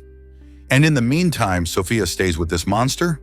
She's safe for tonight," Melissa said, trying to project a confidence she didn't entirely feel. "Derek wants to play the role of perfect father right now. He won't do anything to jeopardize that image, not when he's so close to getting what he wants." Adam sat heavily on the couch again, the fight seeming to drain out of him. "What if you're wrong? What if he doesn't care about playing the perfect father? What if he just takes her and disappears?" It was the question Melissa had been trying not to ask herself, the fear that lurked beneath all her other fears. "That's why we need to act quickly," she said. "Dr. Lambert's plan is our best chance." For a long moment, Adam was silent, his face a study in conflicted emotions. Then slowly he nodded. "Okay, what do you need me to do?" Relief flooded through Melissa. Whatever anger or betrayal Adam might be feeling, his love for Sofia was overriding it, at least for now. "First, I need to find the locket," she said, rising from the couch. "It's in my jewelry box upstairs." As she climbed the stairs to their bedroom, Melissa could hear the low murmur of Dr. Lambert's voice as she explained more of the plan to Adam. It was surreal this night, a nightmare unfolding in slow motion, with revelations and betrayals at every turn. In the bedroom, Melissa went straight to the antique jewelry box that had been her grandmother's. It sat on her dresser, rarely opened, since Melissa didn't wear much jewelry beyond her wedding ring. Lifting the lid, she sifted through the tangle of necklaces and earrings, searching for the heart-shaped locket she had kept for 5 years. It wasn't there. Frowning, Melissa emptied the contents of the jewelry box onto the bed, picking through each piece carefully.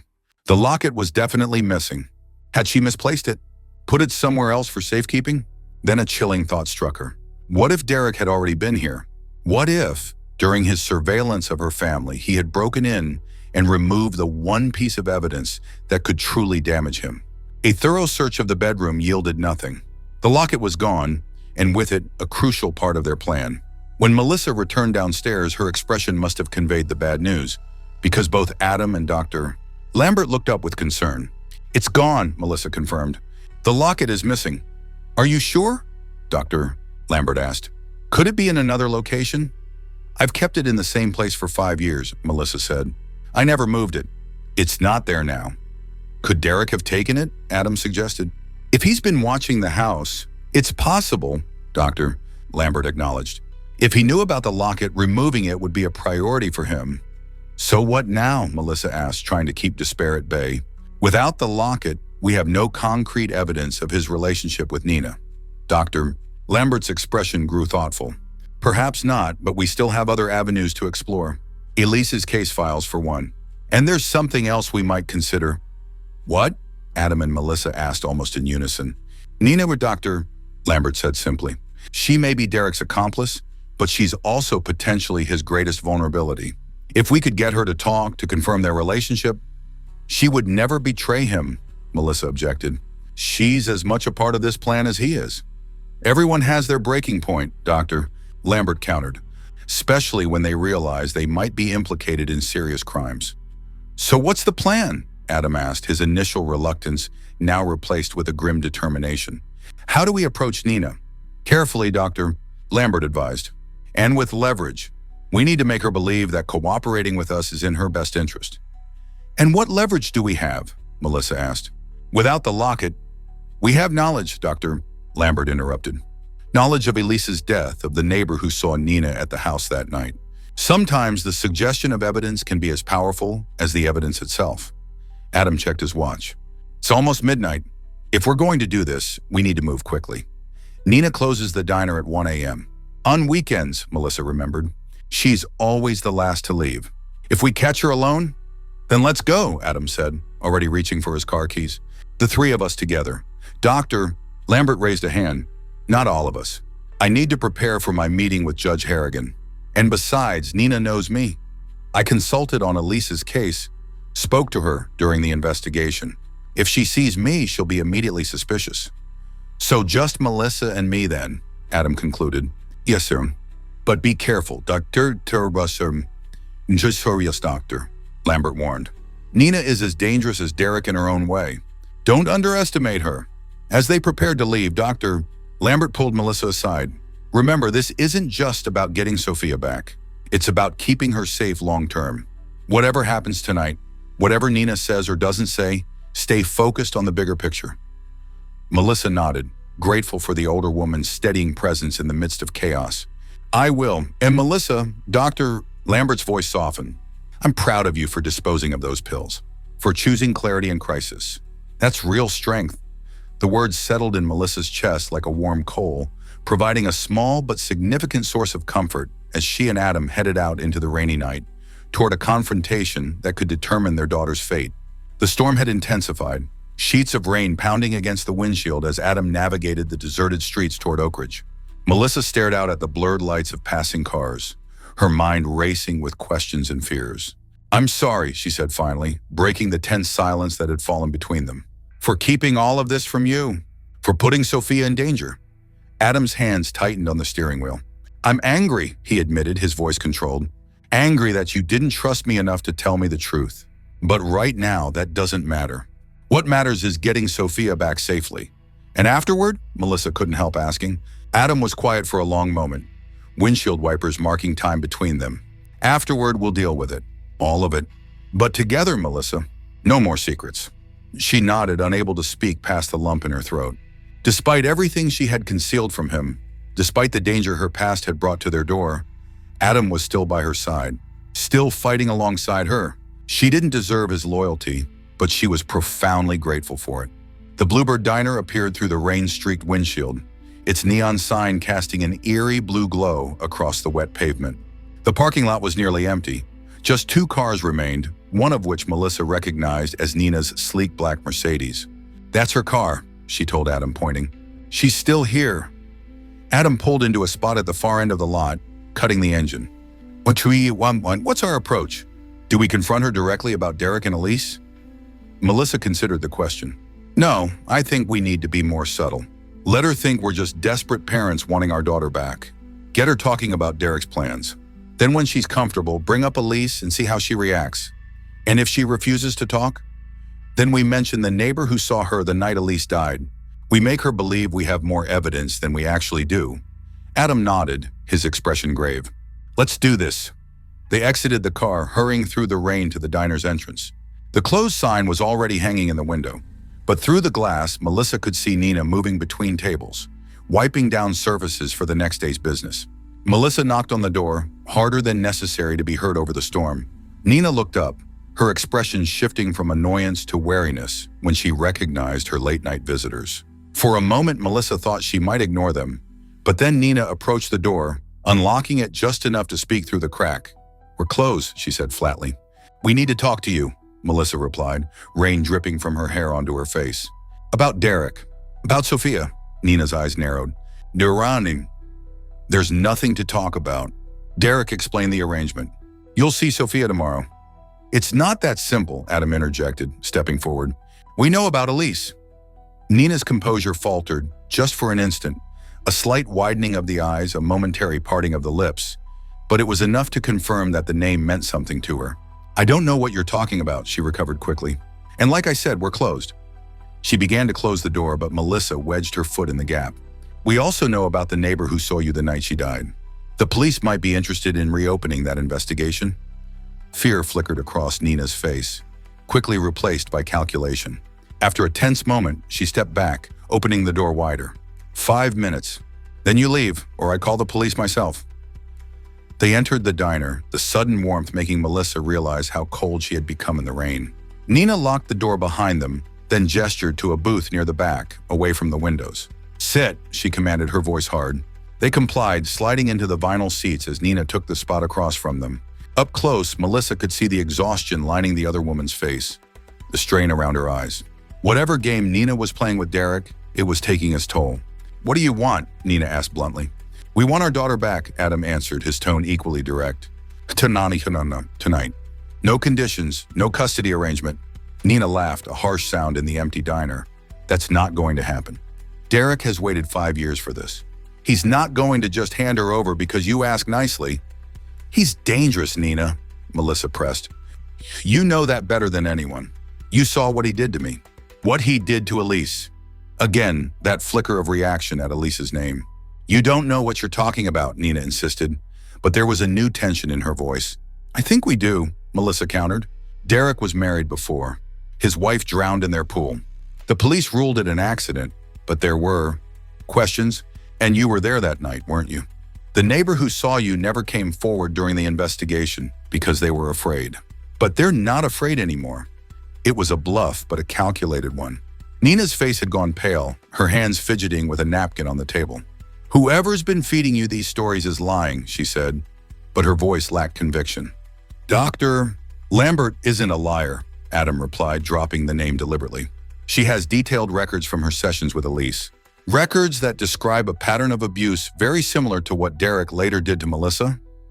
Nina's eyes darted between them, trapped. Therapy records are confidential. Not when a court orders them released as part of a criminal investigation, Melissa said, building on the bluff. Which is exactly what will happen if Derek doesn't return Sofia to us tonight. Nina was silent for a long moment, internal calculations playing out behind her eyes. Then unexpectedly, she laughed again. A different sound this time, tinged with genuine amusement. You're good, she acknowledged. Both of you. But you're forgetting something important. What's that? Adam asked warily. Derek has evidence against Melissa that could send her to prison. Evidence that would definitely ensure she loses custody of Sofia. Nina leaned forward, her voice dropping to a near whisper. So here's the reality. You go to the police with your theories about Elise. Derek goes to the police with concrete evidence about Melissa's crimes.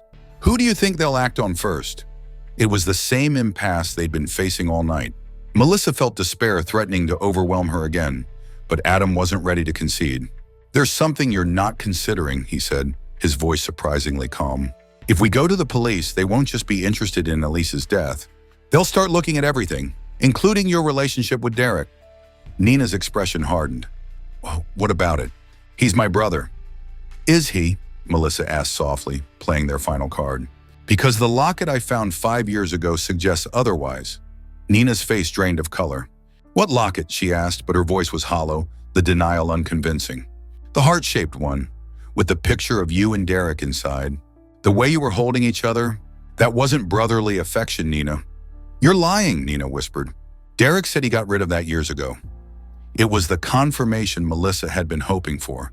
Not only that the locket existed, but that Derek had known about it, had feared its discovery. He thought he did, Melissa improvised, but I found it before he could destroy it.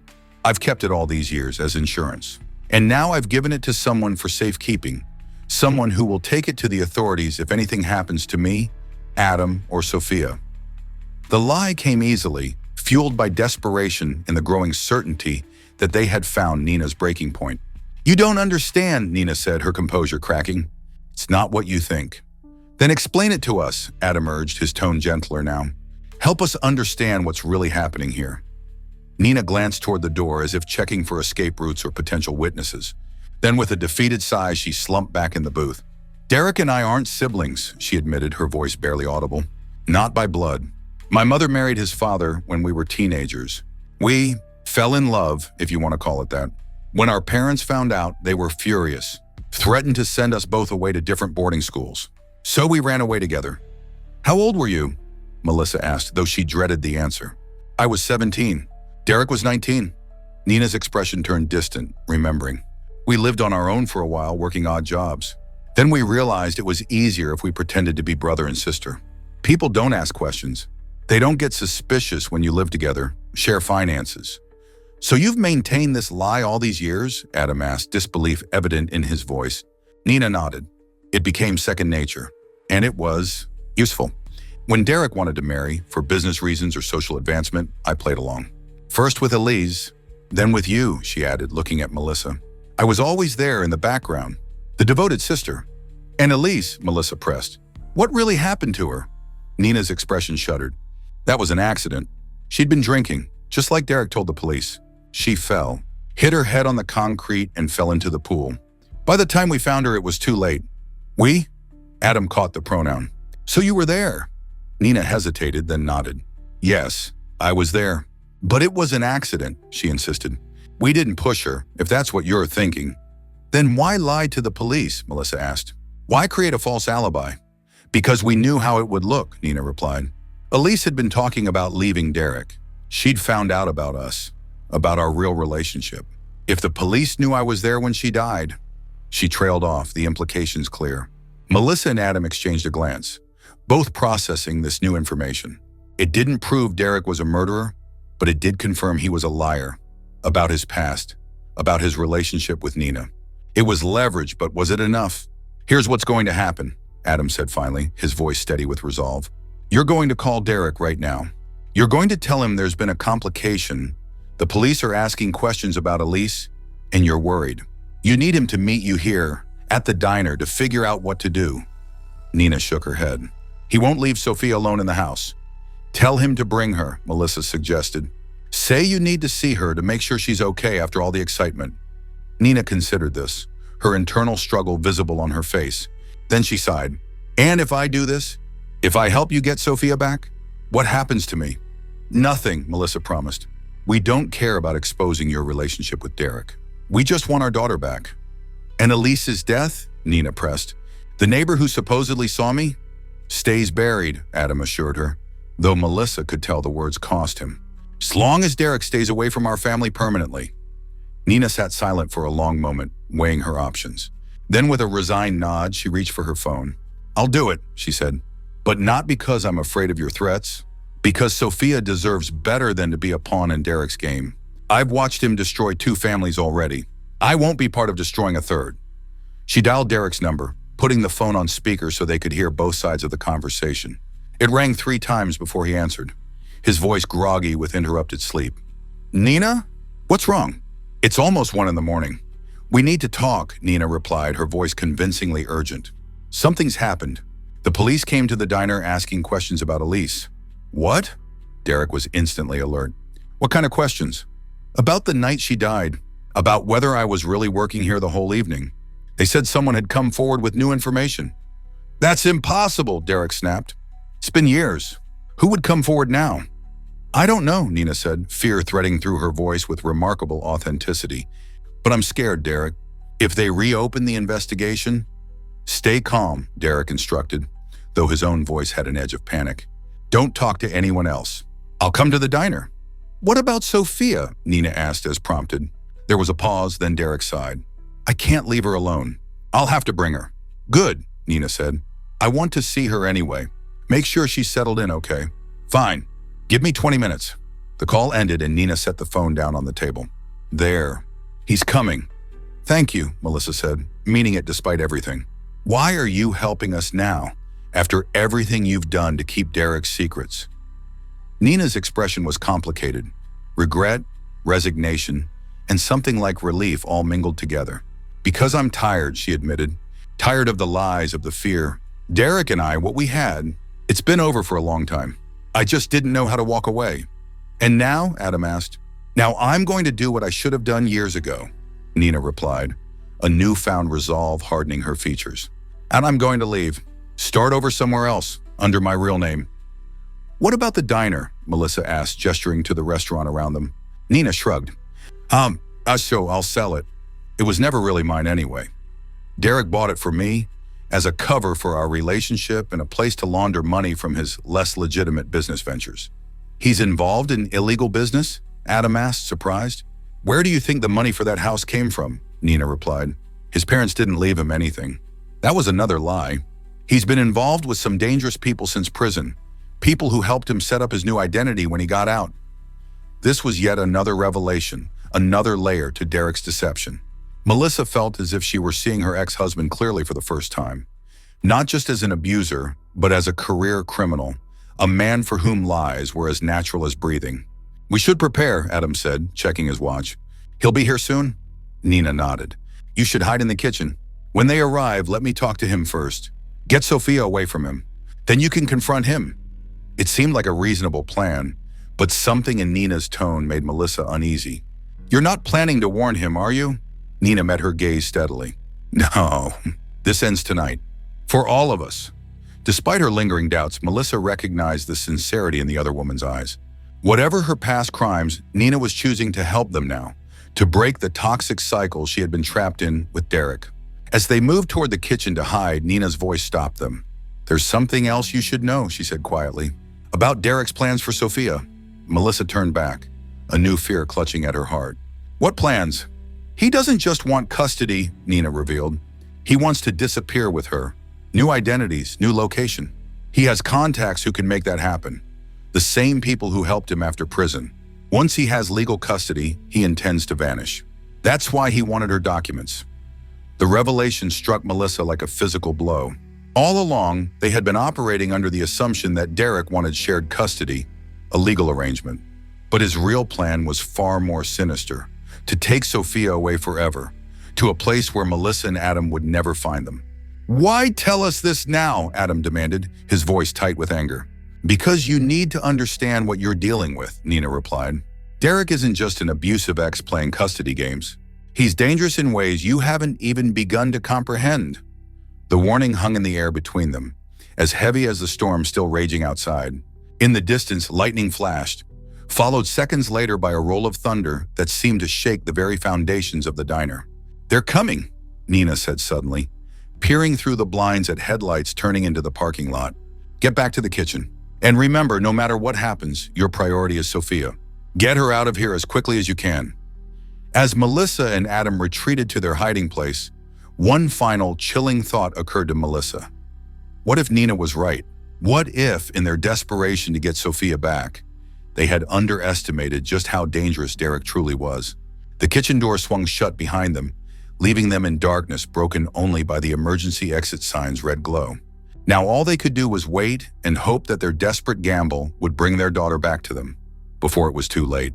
Through a small window in the kitchen door, Melissa watched as the diner's entrance swung open. Derek entered first, scanning the dimly lit restaurant with the cautious instincts of a man accustomed to danger. Behind him, Sofia followed, drowsy and confused, clutching the new stuffed cat Derek had given her. She was wearing pajamas Melissa had never seen before, pink with unicorn patterns, another detail Derek had prepared in advance. "Nina?" Derek called, his voice echoing in the empty diner. "Where are you?" Nina emerged from behind the counter, her face composed but tense. "Thank you for coming. I didn't know who else to call." Derek ushered Sofia toward a booth. "Sit here, princess. Try to go back to sleep while Aunt Nina and I talk, okay?" Sofia nodded sleepily, curling up on the vinyl seat and clutching her stuffed animal closer.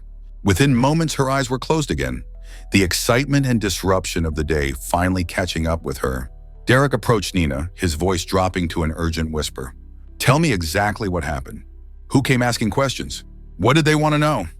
From her vantage point, Melissa could see Nina's face, but only Derek's back. She watched as Nina's gaze flickered briefly toward the kitchen before refocusing on Derek. "Two detectives," Nina lied smoothly.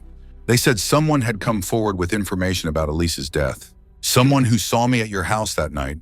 Derek ran a hand through his hair, a gesture of agitation Melissa remembered well. "That's impossible. It's been years. Who would come forward now?" "They didn't say," Nina replied. "But they mentioned Dr. Lambert." "Lambert!" Derek's voice sharpened. "Elise's therapist? What does she have to do with this?" "They said she's the one who brought them the new witness. That she's been investigating Elise's death all these years." Derek began pacing, his movements tight with contained fury. "Lambert never believed it was an accident. But she can't prove anything. Neither can this supposed witness." "What if they can?" Nina pressed. "What if they reopen the case? With DNA technology now, they might find the evidence we didn't know existed back then." "There's no evidence because there was no crime," Derek snapped. "Elise was drunk. She fell. End of story." Nina's expression remained carefully neutral. "And if they don't believe that, if they start connecting dots, looking at our relationship, at the timeline of her discovering the truth about us and then suddenly dying?" Derek stopped pacing abruptly. "What are you saying?" "I'm saying maybe it's time to reconsider your plans," Nina suggested, her voice gentle but firm. "Getting Sofia, starting fresh somewhere else, it all depends on maintaining your current identity, your current freedom. If the police start digging into Elise's death..." "I'm not giving up Sofia," Derek interrupted, his voice hardening. "Not after everything I've done to get her back." "I'm not saying give her up," Nina countered quickly. "I'm saying maybe we need a different approach. A compromise," Derek laughed bitterly. "What kind of compromise? Share custody with Melissa and that teacher? Watch my daughter call another man daddy? No, that's not happening." "Then what's your plan?" Nina challenged. "Run with Sofia tonight? Before you have legal custody? That's kidnapping, Derek. They'll hunt you down. And when they catch you, you'll lose everything." In the kitchen, Melissa felt Adam's hand close around hers, squeezing tightly. The tension was unbearable, each moment stretching like a wire pulled to its breaking point. "I need time to think," Derek muttered, moving toward the window to stare out at the storm. "This changes everything." Nina approached him cautiously. "Let me make you some coffee. We'll figure this out together, like we always do."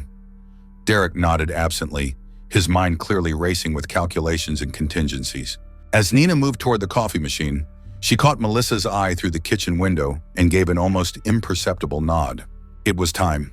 Melissa pushed through the swinging door, Adam right behind her. For a suspended moment, no one spoke. Derek turned from the window, his expression shifting from surprise to fury as he registered their presence.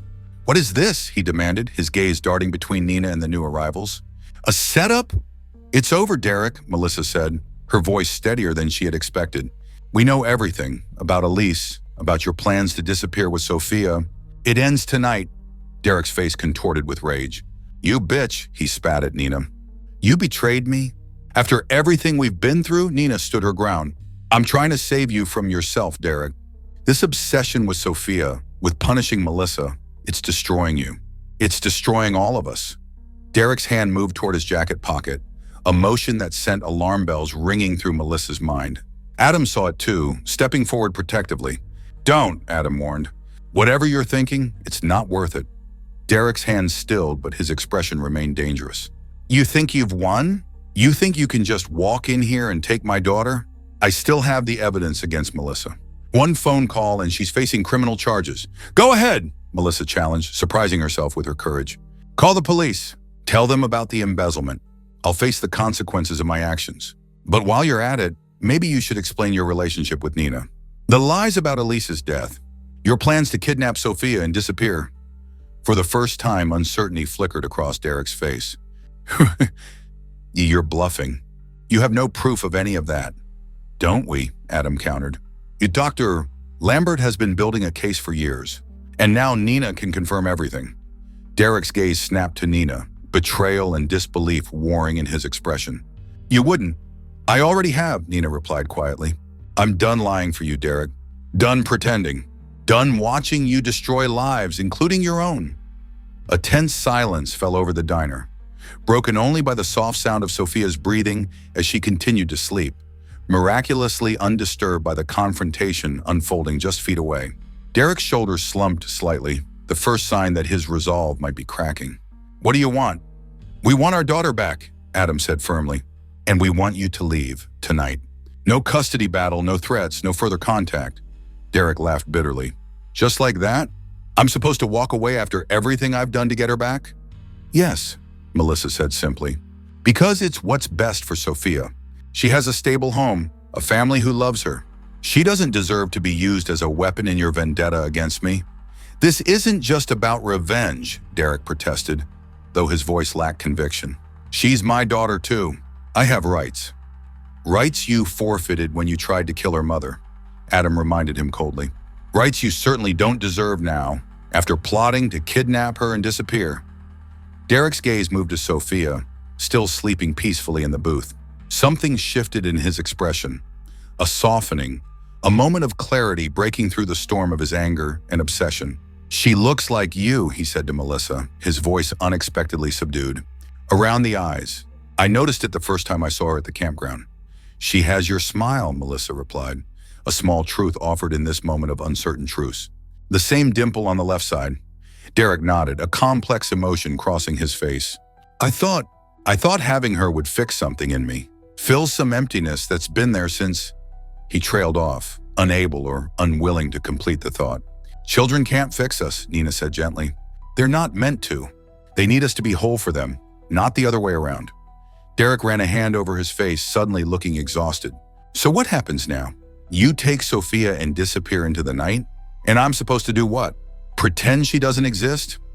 What happens now, Melissa said, is that we all make choices about the kind of people we want to be, the kind of legacy we want to leave.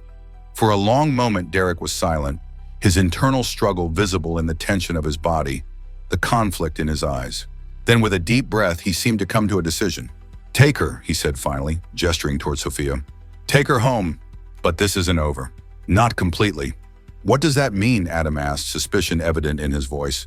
It means I'm not signing away my rights, Derek clarified. Not yet.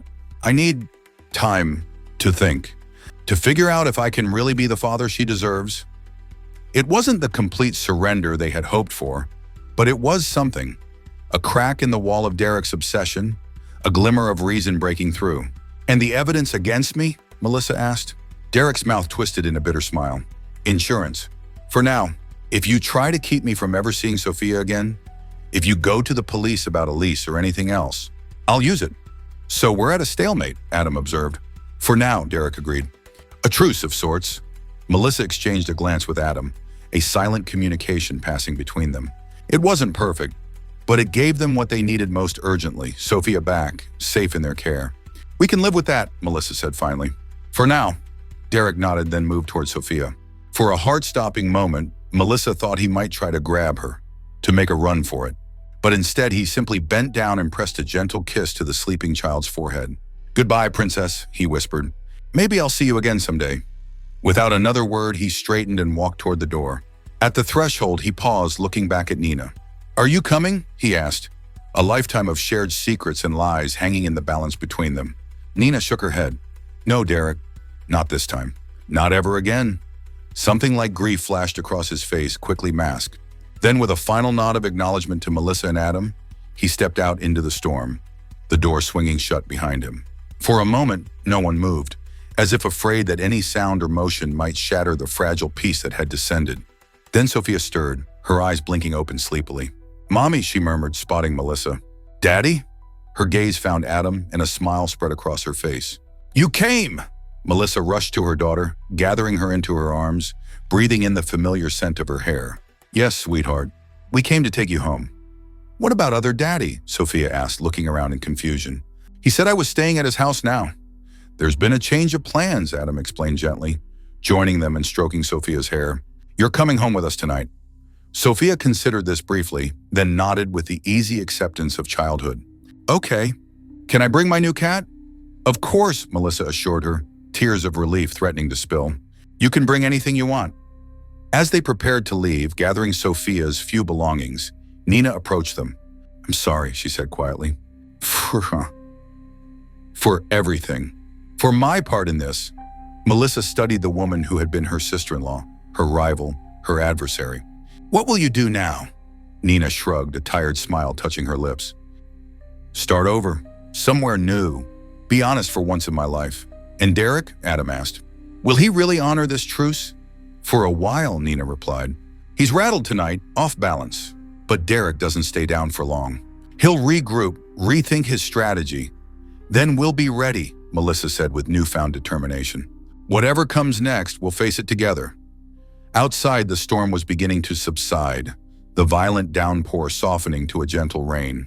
As they stepped into the parking lot, Sofia in Adam's arms, Melissa glanced back at the diner one last time. Nina stood in the window, a solitary figure silhouetted against the blue neon light. A witness to the end of one chapter and the beginning of another. In the car, Sofia quickly drifted back to sleep in her booster seat, clutching her new stuffed cat alongside Mr. Whiskers, which they had retrieved from the trunk of Melissa's car where she had stored it earlier that evening. "What now?"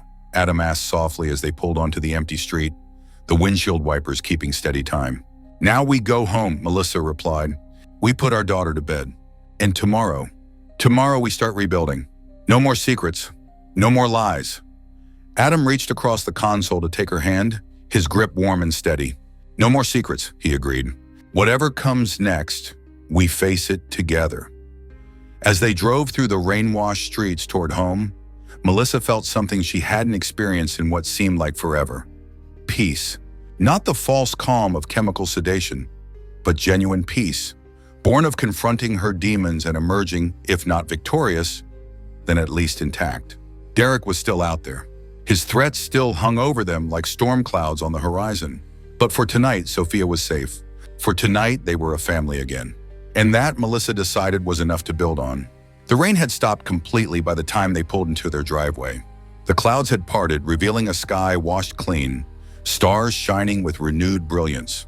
Tomorrow would bring new challenges, new battles perhaps. But as Melissa gazed at her sleeping daughter in the rearview mirror, she made a silent promise. No matter what the future held, she would face it clear-eyed and honest. For Sofia's sake, for Adam's. And finally, after all these years of running from herself, for her own,